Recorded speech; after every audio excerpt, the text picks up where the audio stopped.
दोस्तों आज भी जब भी बरखुरदार शब्द सुनते हैं तो प्राण साहब की याद आ जाती है। प्राण कृष्ण स्कंद आहलूवालिया, जिन्हें प्यार से प्राण कहा जाता है, उनको बॉलीवुड के सबसे प्रसिद्ध कलाकारों में से एक के रूप में याद किया जाता है।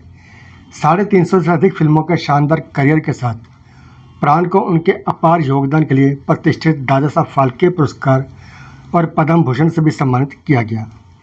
जहां अमरीश पुरी साहब ने अपने नेगेटिव किरदारों के लिए काफ़ी सुर्खियां बटोरी थी, तो वहीं प्राण साहब का नाम आते ही सिनेमाघरों में तालियां की गूंज सुनाई दिया करती थी।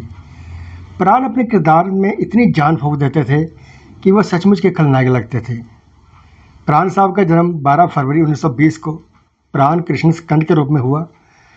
प्राण मूल रूप से पुरानी दिल्ली के बल्ली मारान इलाके के रहने वाले थे। प्राण ने अपने अभिनय करियर की शुरुआत 1940 में की और विभाजन से पहले लगभग 22 फिल्मों में अभिनय किया, जिनमें से अधिकांश 1947 तक रिलीज हुई। भारत के विभाजन के बाद वह बॉम्बे चले गए। उनके पिता लाला केवल कृष्ण स्कंद पेशे से एक सिविल इंजीनियर थे और प्राण साहब के 3 भाई और 3 बहनें भी थी। जब उन्हें 1940 में पंजाबी फिल्म यमला जट में अपनी पहली भूमिका मिली, तो उनमें अपने पिता को इसके बारे में बताने का साहस नहीं था। रिपोर्ट्स बताती है कि उन्होंने अपनी बहन वो अखबार छिपाने के लिए कहा जिसमें उनका इंटरव्यू छपा था। लाहौर में एक पान की दुकान पर खड़े खड़े उन्हें फिल्म मिलने का ऑफर मिला। तब लाहौर भारत का हिस्सा था। 1947 तक उन्होंने वहीं कई फिल्में की। फिर विभाजन के बाद वो भारत आ गए और मुंबई में करियर दोबारा शुरू किया। पहली फिल्म से प्राण को विलन बने, जो हीरो से ज़्यादा फीस लेते थे। करीब 70 साल के करियर में उन्होंने 362 फिल्मों में काम किया और लाहौर से मुंबई तक का 2 फिल्म इंडस्ट्री का सफ़र बहुत ही दिलचस्प रहा। दोस्तों ऐसा कहा जाता है कि वे शुरुआत में एक्टर नहीं बल्कि फ़ोटोग्राफर बनना चाहते थे। साल 1942 में फिल्म खानदान से अपने करियर की शुरुआत करने वाले प्राण ने लगभग 22 फिल्मों में विलन की भूमिका निभाई। फिल्मों में अपने नकारात्मक किरदारों को लेकर प्राण ने इंडस्ट्री में खलनायक विलन का टैग मिला था। प्राण ऐसे चुनिंदा कलाकारों में से एक हैं जिन्होंने फिल्मों में नायक बनने के बाद मिलने वाली लोकप्रियता की गलतफहमी को लोगों के दिलों से निकाला था। जहां लोगों को लगता था कि फिल्म में हीरो ही सब कुछ होता है, प्राण ने उस दशक में अपने काम के जरिए नाम कमाया और जाने माने विलेन बने। मशहूर लेखक शहादत हसन मंटो और एक्टर श्याम ने उनके नाम की सिफारिश डायरेक्टर सईद लतीफ़ से की। ऑडिशन के लिए उन्हें बॉम्बे टॉकीज बुलाया गया, लेकिन उनके पास इतने पैसे नहीं थे कि वो लोकल ट्रेन से ऑडिशन देने जा पाएँ। इसी वजह से वो मुंबई की सुबह वाली लोकल ट्रेन पकड़कर बॉम्बे टॉकीज गए। सुबह का सफ़र उन्होंने इसलिए चुना क्योंकि उस वक्त ट्रेन में टीटी नहीं होता था और टिकट की चेकिंग भी नहीं होती थी।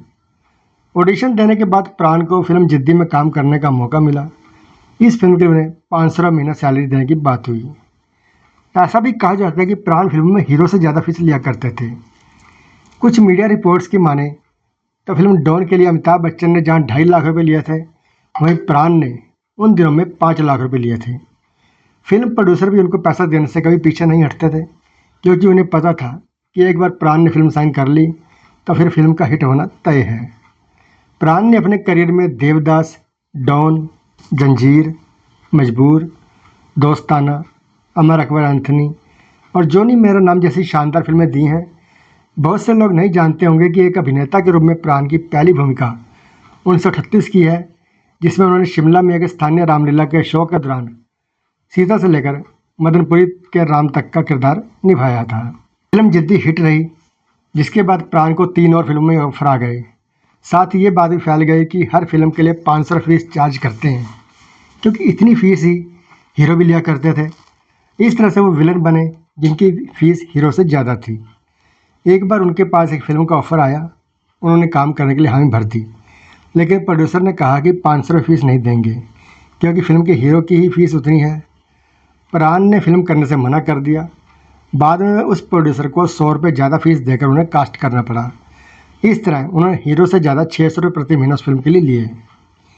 महान अभिनेता अपने पेशे के प्रति बहुत भावुक थे, यहाँ तक कि वह राज कपूर के निर्देशन में बनी फिल्म बॉबी को महज 1 रुपये में साइन करने के भी तैयार हो गए थे। प्राण, जिन्होंने बॉबी में मिस्टर नाथ की भूमिका निभाई थी, उस समय राज कपूर की वित्तीय बाधाओं में अच्छी तरह वाकिफ थे और उन्होंने अपनी सामान्य फीस नहीं लेने का फैसला किया। गौरतलब है कि फिल्म में प्राण के योगदान ने इनकी सफलता में काफ़ी महत्वपूर्ण भूमिका निभाई है। प्राण के निभाए विलन के किरदार की वजह से लोग उन्हें चलते समय सड़कों पर गालियां देते थे। एक समय में लोगों ने अपने बच्चों का नाम प्राण रखना बंद कर दिया था। प्राण ने एक इंटरव्यू के दौरान कहा, उपकार से पहले सड़क पर मुझे देखकर लोग बदमाश, लफंगा और गुंडा कहा करते थे। उन दिनों जब मैं पर्दे पर आता था तो बच्चे अपनी माँ की गोद में दुबक जाया करते थे और माँ की साड़ी में मुँह छुपा लेते थे। फिल्म जिस देश में गंगा बहती है में प्राण ने डाकू राका का रोल निभाया था। जब इस फिल्म की शूटिंग दिल्ली में चल रही थी तो वो एक दिन अपने दोस्त के घर चाय पर गए। दोस्त ने उनकी मुलाकात करवाने के लिए बहन को बुलाया, लेकिन वो प्राण को देखते अपने कमरे में भाग गई। रात को उनके दोस्त ने कॉल किया और बताया कि बहन उन्हें देखकर डर गई थी, इसलिए कमरे में भाग गई। उसने मुझसे कहा कि ऐसे गुंडे को घर क्यों बुलाते हो। और ये बात सुनकर प्राण खूब हंसे थे। यह आश्चर्य की बात हो सकती है कि लेकिन प्राण एक एक डिटेल पर बारीकियों से ध्यान देने के लिए जाने जाते थे। उनके घर पर एक मेकअप आर्टिस्ट रहता था जो उनके हिसाब से उनका लुक तैयार करता था। गुमनाम, परवरिश, जंजीर, डॉन और शहीद जैसी फिल्में कुछ उदाहरण हैं जहां उनके रोल और उनका लुक आइकॉनिक बन गए। साल 1990 के दशक में प्राण ने बढ़ती उम्र की वजह से फिल्में करना बंद कर दिया था। तो दोस्तों, यह था आज का वीडियो। अगर वीडियो पसंद आया हो तो लाइक कीजिए, शेयर कीजिए और ऐसे ही और वीडियो देखने के लिए हमारे चैनल को सब्सक्राइब जरूर कीजिए। धन्यवाद।